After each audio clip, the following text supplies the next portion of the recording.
जय हिंद प्यारे छात्रों, ambition target study YouTube channel में आपका स्वागत है। और यदि आप चैनल पर नए हैं तो चैनल को सब्सक्राइब जरूर करें और बेल आइकन को दबाएं ताकि वीडियो का नोटिफिकेशन सबसे पहले आपको मिले। और वीडियो को शेयर जरूर करें ताकि पूरे बिहार के बच्चे को इस वीडियो का लाभ मिले और वह अपनी तैयारी को और बेहतर करे। आपके अपने जो सगे संबंधी होंगे तो उन्हें भी वीडियो को जरूर शेयर करें। तो मैं आज आप लोगों को संस्कृत का 50 बहुत बहुत महत्वपूर्ण प्रश्न बताऊंगा जो आपके बोर्ड परीक्षा से संबंधित है और 110% है कि परीक्षा में इस प्रश्न से लड़ेगा। तो चलिए हम लोग आगे बढ़ते हैं और हम लोगों के स्क्रीन पर जो सबसे पहला प्रश्न है वह है महान से भी महान क्या है। तो ऑप्शन आप लोग देख रहे हैं आपके स्क्रीन पर। ऑप्शन है ए आत्मा, बी देवता, सी ऋषि, डी दानव। तो आप इसका जवाब आसानी से दे सकते हैं। तो महान से भी महान क्या है, तो वह है आत्मा। प्रश्न नंबर 2, उपनिषद किसका अंतिम भाग है। ए साहित्य, बी संस्कृत, सी वैदिक साहित्य, डी गीता। तो इसमें आपका सही जवाब हो जाएगा टू का सी वैदिक साहित्य। अब हम लोग जो है प्रश्न नंबर 3 की ओर बढ़ते हैं। तो प्रश्न नंबर 3 आपके सामने आ गया और प्रश्न नंबर 3 है, आप देख रहे हैं स्क्रीन पर। सत्य धर्म के लिए किसको हटा दे। ऑप्शन है ए आवरण को, बी असत्य को, सी सत्य को, डी हिरणमयन पात्र को। तो 3 का आपका सही जवाब हो जाएगा हिरणमयन पात्र को, है ना।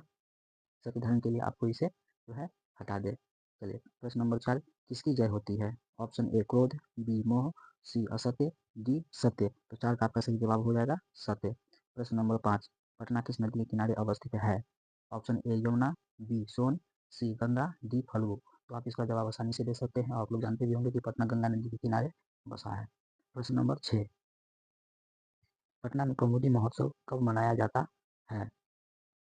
था ए ऑप्शन गुप्त वंश काल में, बी मुगल वंश काल में, सी अशोक के समय में, डी अंग्रेज के समय में।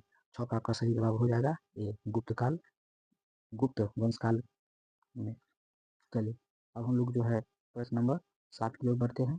तो प्रश्न 7 आपके सामने मौजूद है और प्रश्न 7 नंबर है कि कौमुदी महोत्सव किस अवसर पर दिखाई पड़ती है। ए छठ, बी दुर्गा पूजा, सी बसंत पंचमी, डी गणेश पूजा। तो 7 का आपका सही जवाब हो जाएगा बी दुर्गा पूजा। प्रश्न नंबर 8 है, पटन देवी कहाँ अवस्थित है। ए वैशाली, बी राजगृह, सी नालंदा, डी पटना। तो नाम से ही स्पष्ट है पटन देवी पटना में है। तो आपका सही जवाब हो जाएगा पटना। प्रश्न नंबर 9,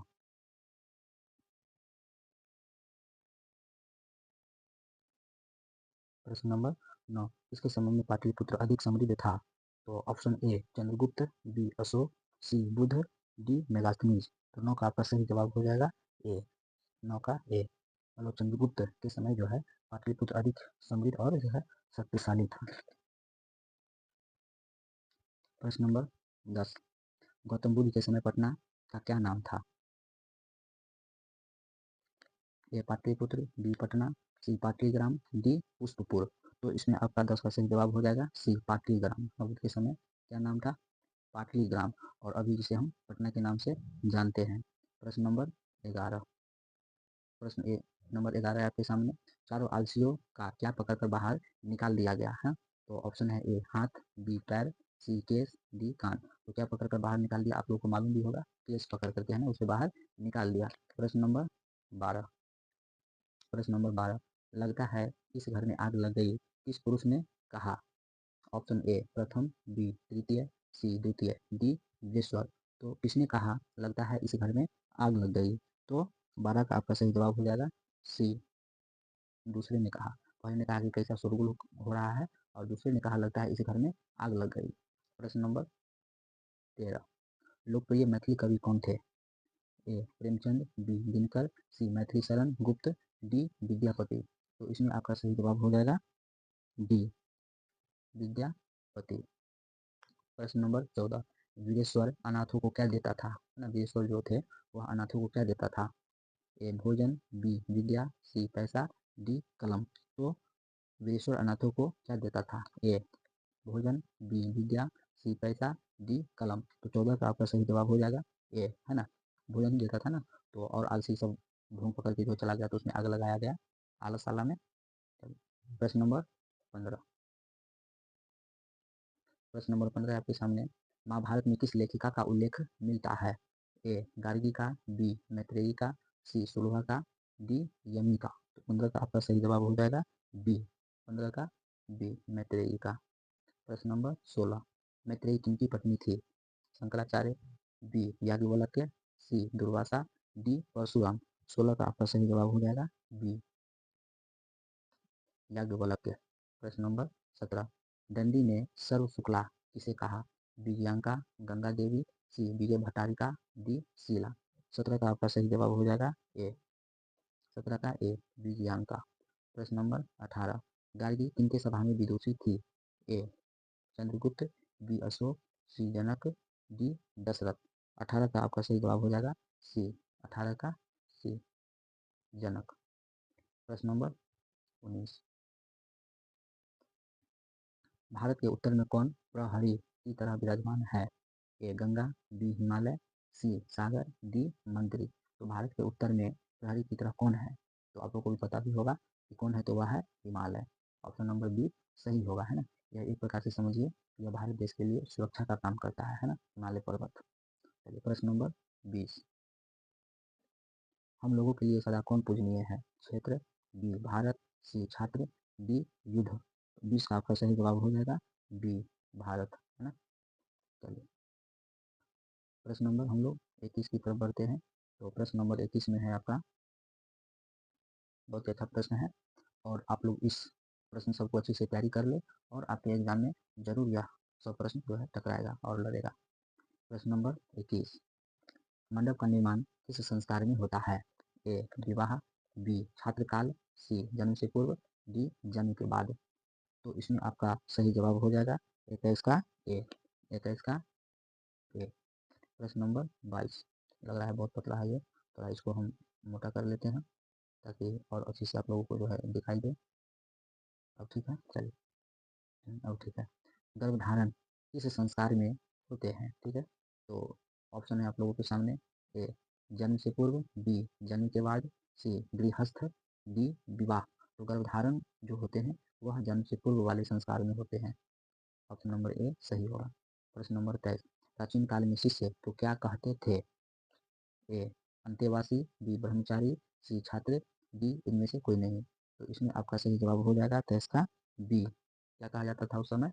ब्रह्मचारी। प्राचीन काल में शिष्य को ब्रह्मचारी, फिर उसके बाद विद्यार्थी, विद्या का अर्जन करने वाला, फिर उसके बाद छत्र, है ना, मतलब किस तरह छाता खुद गर्मी ठंडी सहन करती है और दूसरे को छाया देता है। अब आ गया क्या आपको, स्टूडेंट जो करता है हमेशा एक्सीडेंट। समझ गया। तो समय के अनुसार ये शब्द भी परिवर्तन हो रहा है और उसके अर्थ में भी परिवर्तन हो रहा है।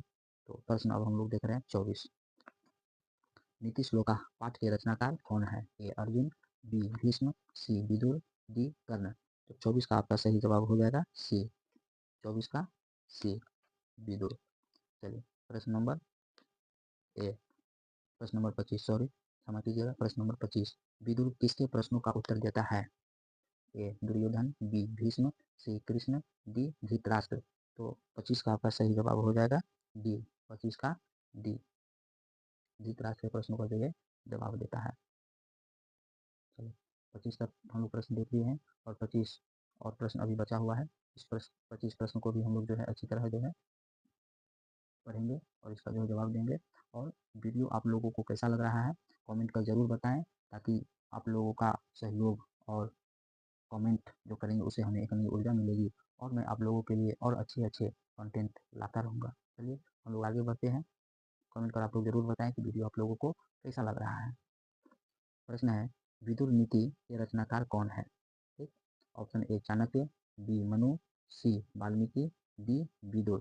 तो 26 का आपका सही जवाब हो जाएगा डी विदुर, है ना। विदुर नीति के रचनाकार नाम से ही स्पष्ट है कि विदुर नीति के रचनाकार कौन है। तो विदुर ने खुद जो है अपना एक किताब लिखा जिसका नाम था क्या, विदुर नीति। ये थोड़ा मोटा हो गया, इसको और थोड़ा हम जो है पतला कर लेते हैं। ठीक, चलिए प्रश्न नंबर 27, सुंदर आचरण से किसका नाश होता है? ए धन, बी कुलक्षण, सी सत्य, डी अनर्थ। तो 27 का आपका सही जवाब हो जाएगा बी कुलक्षण, मतलब सुंदर आचरण से किसका नाश होता है? तो कुलक्षण का ये दूर भागता है। प्रश्न नंबर 28, बहुत ही अच्छा प्रश्न है, धृतराष्ट्र किससे प्रश्नोत्तर करता है? ए भीष्म, बी विदुर, सी कृष्ण, डी दुर्योधन। तो 28 का आपका सही जवाब हो जाएगा बी, है ना। यही प्रश्न अभी हम लोग देखे थे, आ जाइए यहाँ, इससे पहले वाले में देखे थे। चलिए प्रश्न नंबर 29, उद्योगिनम पुरुषि मुपैति लक्ष्मी, यह उक्ति किस पाठ से संकलित है, मतलब लिया गया है। ए कर्मवीर कथा, बी व्याघ्रपति कथा, सी भारतीय संस्कारा, डी भारत महिमा। भारत महिमा। तो 29 का आपका सही जवाब हो जाएगा ए कर्मवीर कथा। 29 का ए कर्मवीर कथा। चलिए प्रश्न नंबर 30, बहुत ही अच्छा प्रश्न है, आप इसे रिवाइज अच्छी तरह कर लें। कौन स्नातक की परीक्षा में प्रथम स्थान प्राप्त किया। ए राम प्रवेश राम, बी शिक्षक, सी राम प्रवेश, डी प्रवेश। तो आपको पता होगा कि ये जो था राम प्रवेश राम, यह पढ़ने में बहुत तेज था, क्योंकि ये खेल रहा था।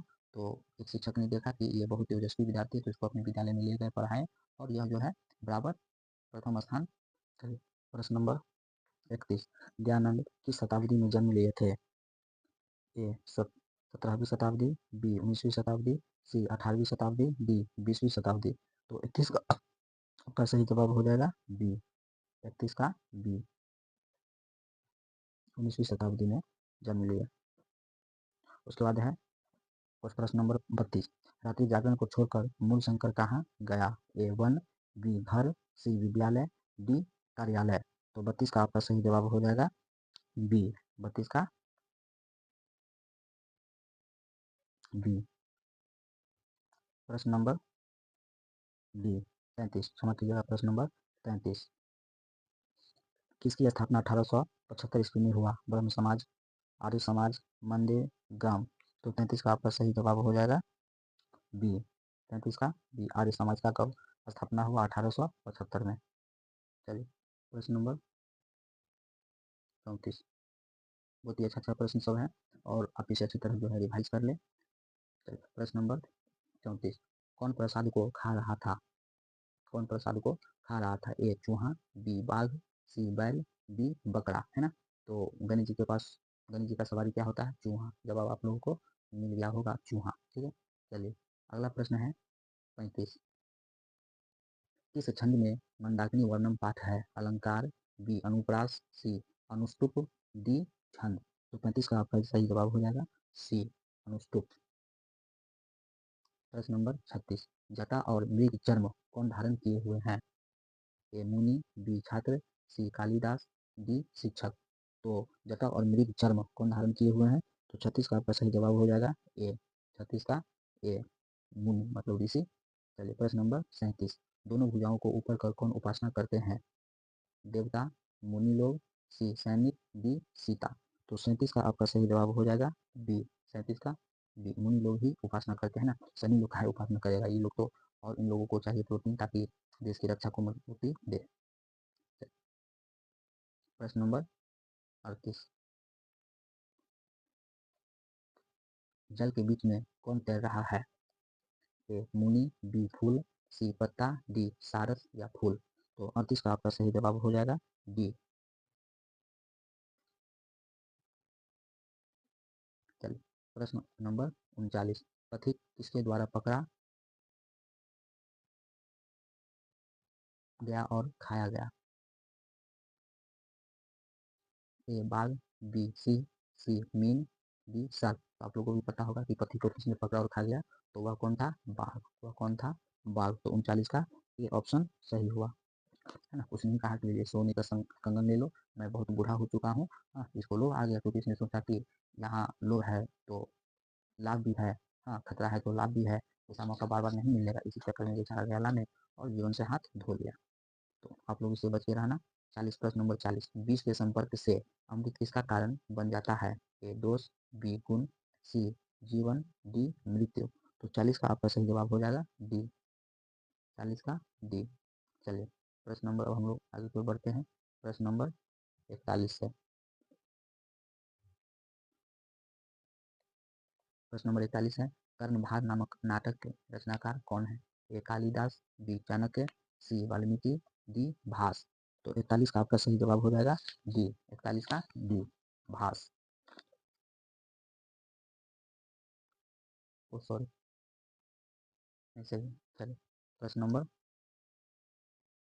42, धर्मो ही यत्ने डॉट डॉट गुना धारन्ते श्लोक कहाँ से लिया गया है?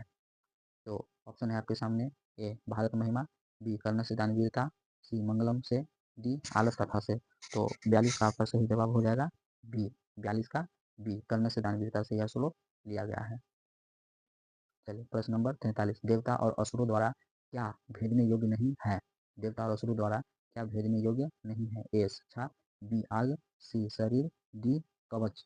तो 43 नंबर प्रश्न का आपका सही जवाब हो जाएगा डी, 43 का डी कवच, है ना। वो जो कर्ण को मिला हुआ था वह देवता और असुर भी उसको भेद नहीं सकता है।